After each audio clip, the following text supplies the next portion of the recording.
The doctor is in and taking your calls at 800-222-5222. It's Dr. Drew, Midday Live with Leeann Tweeden. And you can get it right now. It is Midday Live. Leeann Tweeden, Dr. Drew. Our number is 800-222-5222. Be part of the conversation here. We have next up Mr. Ron Basilian. He wrote an article that caught our attention called Disguising a Public Safety Crisis as a Housing Crisis. You can follow Ron at Ron4, number 4, California. And we've got Ron right now. Ron, welcome to the program. Hi, how's it going? We've been saying exactly what your article said for about a year and a half now and just chanting it on the radio here. And Leanne came up with a final nail in this argument when she said last week, she goes, we've absorbed about 1.5 million people that came to this country, this city, without a home, without a job, without a penny, without a country, and yet they all seem to find housing. How could this be a housing crisis? Well, and they did it with their rules saying we're a sanctuary. So if we're going to sit there and call it a housing crisis, well, you caused it. What do you say, Ron? Well, I'll tell you one thing.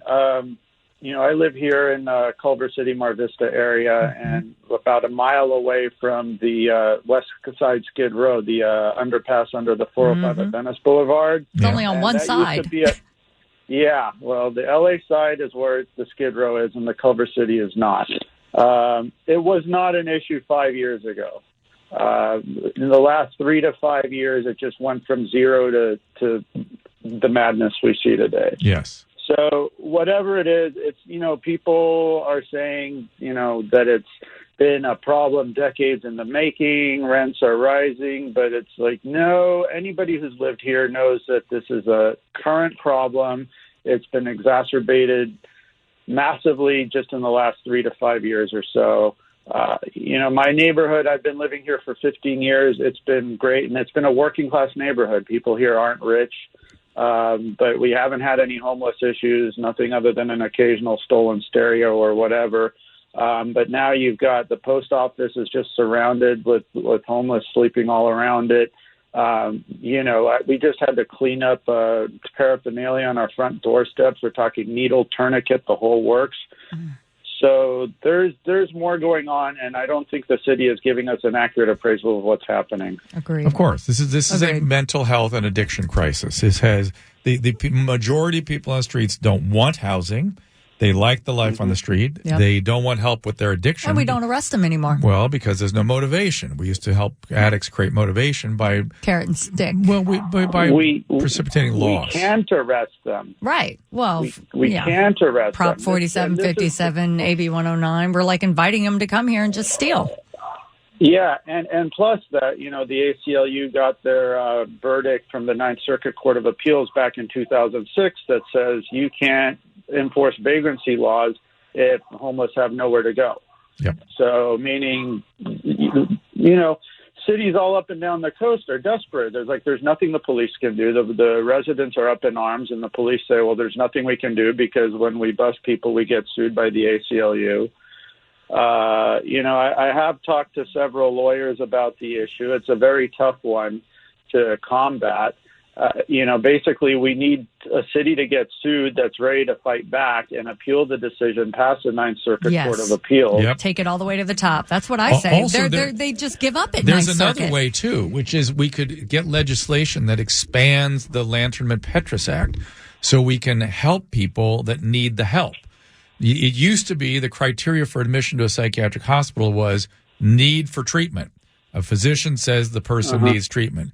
Now it is harm to self or other. That is a gigantic gap. That is a gigantic gap that can be filled with things like inability to attend to their medical needs, inability to insightfully attend to housing and basic needs of living. Right. We could add those things and boom, we can help these people immediately. Because we all know there are different layers of homeless. So there are different people that are homeless. But those people that we know that are severely mentally ill, that are in and out of traffic, walking around naked, talking to themselves, addicted, self-medicating, we can't do anything because they're like, no, I don't want to go to treatment. I'm fine. We know they're not fine, yet we don't have the teeth to do it, and we cannot take them off the street. My point has been if this were a dementing illness causing these brain disorders, well, you get them and immediately. Or a child, a 2-year-old brain isn't developed enough. A demented patient's brain is deteriorating. A psychiatric patient has the exact same symptomatology, just caused by a different illness. And that illness we can't touch. Well, you know the illness angle way better than I do, I'll admit. That this isn't just a mental illness issue. This is a petty crime issue, you know. My wife almost had her bike stolen right in the mid-daylight Culver City metro station. Guy shows up with a mobile chop shop in broad daylight. She luckily locks her bike with 2 kryptonite locks, not one. He makes his way through one kryptonite lock, takes off the handlebars, takes off anything that's not, you know, a part of the frame, makes his way through the second kryptonite lock. Fortunately, didn't have enough time to get through the second one, so she at least got her mangled frame back. But these guys, they have chop shops everywhere. They're doing prostitutions everywhere. We just had 2 shootings, you know, both homeless-related shootings right a block away from us. Hate to say it, but my favorite yoga teacher just went to North Carolina. Yeah, I know, first world problems, but she doesn't but feel people are safe fleeing. here They're anymore. leaving. Yeah. People are fleeing. You know, it's them or us is what it's coming down to. If we can't have a safe city, if we have a city where crime is spiraling out of control like this, we can't live here anymore. And, you know, that's going to compound the problem as taxpaying citizens leave the state. Oh, that goes without saying that they've set that up. So, you know, the question becomes, how do we get city officials to respond to with the urgency that's required?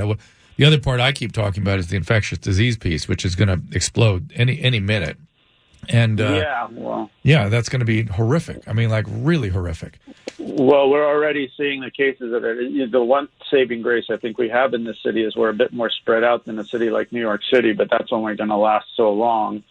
You know, I get kind of tinfoil hatty about all this, I'll be honest, because I think they're trying to provoke a crisis because at the same time, Democrats have been pushing these different bills down the pike, like SB 50, which gets rid of single-family zoning, Prop 10, which is statewide rent control, they want to repeal Prop 13. They've been itching to go after it for years now.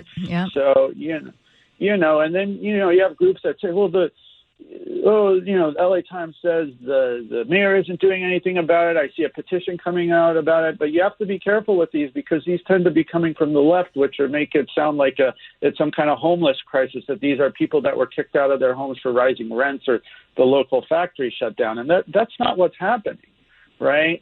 So I honestly feel like they're trying to provoke a crisis so they can go after these things that they've been going after for years now. I feel that they're just recklessly negligent, and they want people to die, and they die on the street, which they've killed 1,000 so far this year. If they die, well, then they're not a problem. That's my spoil hat version. Yeah. I mean, Ron, you're not the first one. Somebody called in earlier and said the same thing. It's almost as if the government says they want it to get so bad that then they have to say, oh, no, you know what? We need to step in. We need to take control of everything because it's so bad right now that we're the only ones that can handle this situation, and they just take control of everything. If there starts to be a hint of the infectious disease starting to spread that I'm anticipating, I want to get FEMA in here because I feel like that may be the only way out. Well, this is actually something I've learned, that we have 5 cities that have a jurisdiction to declare a homeless shelter crisis. Yeah. And there's 5 places: City of Berkeley, City of Emeryville, City of Los Angeles, City of Oakland, City of San Diego. Oh, no, there's 7 of them: San Diego, Santa Clara, and the City and County of San Francisco. So I don't know if we're getting FEMA in here, but we definitely have cities around here that have some weird emergency powers. Okay, so what does that mean? So you said they have an emergency power for what did you call it? A homeless shelter crisis. Okay, so what does that mean that they can do if they declare that? And who has to declare it? The mayor? Or I guess governor. So. I mean, the mayor has a jurisdiction over the city, but basically they're not responsible for regulating homelessness unless they declare a homeless shelter crisis. So I don't really know what that means. The best thing I understand about that is that if they are responsible, then they can get sued over negligence. Right now, they can't get sued over negligence. It's not their responsibility. Weird as that sounds. No, they have the shield of qualified immunity. And I'm trying to find ways around that. So we can not just sue them, but go after personally for negligence.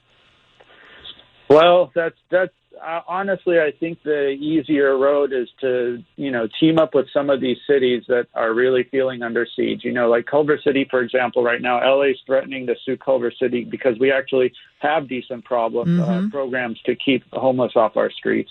But LA is accusing us of dumping our homeless on LA, which is ridiculous. It's the other way around, right? They're overflowing into Culver City. If they sue us and we have a citizens group that's ready to intervene and a city council that's ready to fight back, we can fight back. We can appeal it. We can appeal it past the Ninth Circuit Court of Appeals and try to get into a higher court, which says this is ridiculous. It's not, vagrancy laws are not cruel and unusual punishment. They're a necessary law for maintaining public safety. Civilized society. Yeah. I mean, it's almost insane. It's almost like we're in an upside down world right now. It's backwards. Yeah, we're upside down. Promoting the general welfare. Exactly. Not the few who are addicted and are out of their minds, but for the rest of us and our children and people who are trying to go to work every day. Right. And, like I said, I can't stress this enough. This isn't just about addiction. These homeless camps hide all sorts of criminal behavior. Yes. And with Props 47, 57, and AB 109, we have all sorts of criminals. I keep hearing stories where people, if you steal under like $950 worth of stuff, nobody's going to bust you. You're untouchable. That's so right. You keep doing it. That's right. Do you know how many? That's the game. Can I tell you? Even dealing drugs. How many stores in where I live out in the West Valley, like we have, our little Facebook pages where everybody's talking. People literally, nobody's even in the people that work at the Target or people that work at the Ralph's, the quote unquote like security guards, they're told to stand down. They're told to not risk their lives for the people that they see that are blatantly homeless, that are coming in, grabbing things that they know they're going to walk out. People are like, they photograph it, they video it, they're watching, they're like, here they go. They walk right up. They don't even run. They walk right out the front door. Alcohol, like all kinds of stuff in their hands. And people are going, why am I standing in line paying for this when I could just walk out the door with free stuff like they do and nobody does anything? Absolutely. Because they're not going to get arrested. Right, and if they do get arrested, it's a revolving door. Yeah, I've talked to a couple people in law enforcement. They said, they go in like 11:59 p.m., they come out at 12:01 a.m. the next day. They serve 2 days in jail or whatever, and they go back out and do the same thing again. It takes longer to do paperwork now. Yeah, nothing's happening to them, and there are people that are coming from other parts of the country. There were people in Virginia that were arrested last year, Texas, and they asked them, why are you coming to California? And they say, because we know that we're not going to be arrested for anything under $950. And then you wonder why crime is up. Absolutely. It's ridiculous. And I think that's the thing where we really need to push back on the city. We have these different groups out here that are saying, this homeless crisis is because of rising rents and unaffordable housing. Stop and all it. that. Knock it off. No, come on. We need like a real census of these people and where they're coming from. And I think people's hunch that these are just outsiders taking advantage of the benefits and the weather and the lack of prosecution. Is just drawing them here like a magnet. Of course. I mean, anecdotally, we can say a lot of those things, but they want to say, oh no, well, look at these stats. Crime rates are down. I'm like, yeah, because you're making felonies misdemeanors and nothing's happening. Yeah. So of course you're going to cherry pick your numbers and make it seem like the numbers are down. But if you look at the actual numbers and what's happening, if you just look at the data, the raw data, everything is up.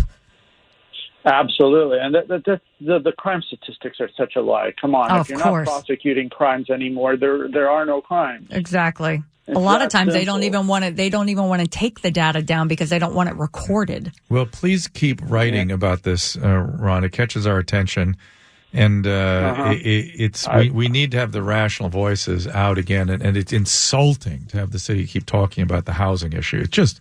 It's really disgusting. They almost spent $1 billion last year. They're going to spend more money, and it's only getting worse. So you're telling me that you're going to put more money, and it's only rising? Well, money is not the problem. Well, no, it's not. And like I said, they've had their eyes on different bills they wanted to pass for years now, and this is a great excuse for them to pass those bills.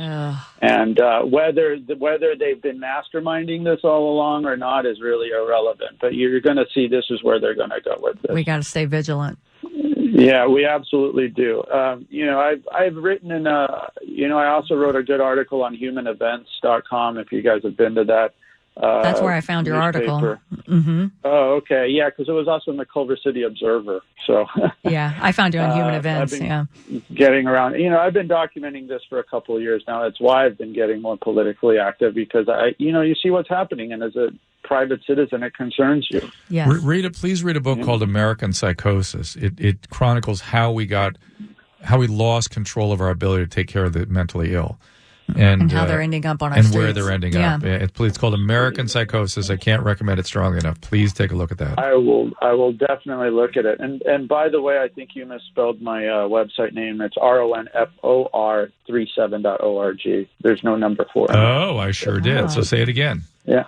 It's ronfor37.org. That's ronfor37.org. We are looking at also doing a legal fund or something. Like I said, I've been talking with a couple lawyers. I think the best tactic for us to take is to gird different cities who are under attack and are ready to fight back, to really have an adequate defense in case they get sued by either the city or ACLU. Good. Citizens have a stake in this. If we get sued for enforcing vagrancy laws, we have the right to appeal as far as we want. That's why we have to do this. All the way to the Supreme Court. Yeah. Remember, I was asking last week, I'm like, can we as citizens just, do a group, like sue the city or something, because nothing's being done? I feel like we're just left out in the cold. Ron, thank you so much. I think the part I got wrong was I did on your Twitter handle, which was at Ron4California. Is that right? Yeah, Ron4California is the number 4. That's my Twitter handle. And then the website, Ron437 with FOR. Yeah, that's it. That's exactly right. What's 37? 37 was the 37th congressional district. I did a run for the 37th district because nobody else would run against Karen Bass. Wow. 37th district is Culver City, Crenshaw area. Interesting. We've seen some real horror stories coming out of Crenshaw district. All right, my friend. Appreciate you running. Keep writing. Too, we'll keep talking. You keep writing. Exactly. Thank you so much. All right. I definitely will. Appreciate it. Thank you. Ron Basilian.